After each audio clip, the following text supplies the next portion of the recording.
베라리 무슨 거래? 아미 김바시 아래 부수원이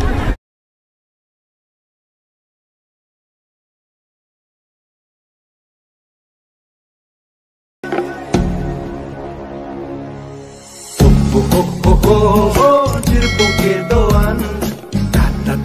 ta jirpike doan ke kang kura phan tung ching sai lo nang je song tu sinang ta de trai ko ma phan la hello e pe la hello e ke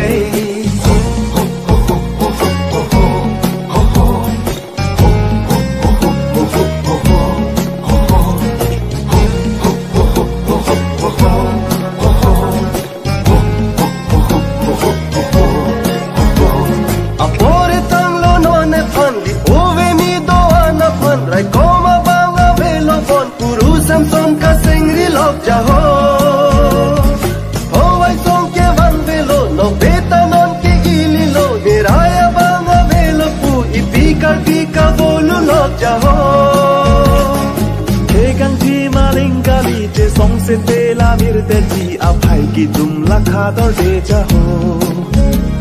लामें तो पुआ लिंकाली जो तांग तो पुआ लिंकाली से के तुम बॉम्बे ते विरते जी मो तो चिंग रोम लो नांग हो ओ बे मी दोan के कांग थुरा पान दे ट्राई को मा पान ला हेन लो ए पे ला हेन लो ए खे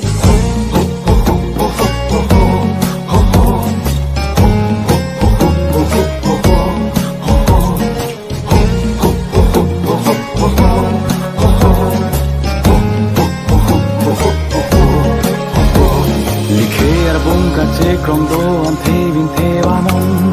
sing si do e khang jang anu ti le krong he ma ri po pa che krong khei long ri che pa doi rong rat a khi se rup ten la rong cho jak me me ong ta cho jak un ne no la met vir dette bankali ju tang vir dette bankali ki chok chiki nang peneli ji mo Kevir dette bangkali, long li chut kok te bangkali, meng chiku nang kok na ilimo. Punang todo an so kalbi ko pai cho ton nang ne ili che som si long ji bole ngatiri. Chingrum pele to te ili ho tur do an tabe chi hai vexi ho hai ji mo arnisi. Jirpo ke doan. Ta oh jirpike doan ke kang thura phan krong ching sai lo nang je song thu se nang ta de trai ko ma phan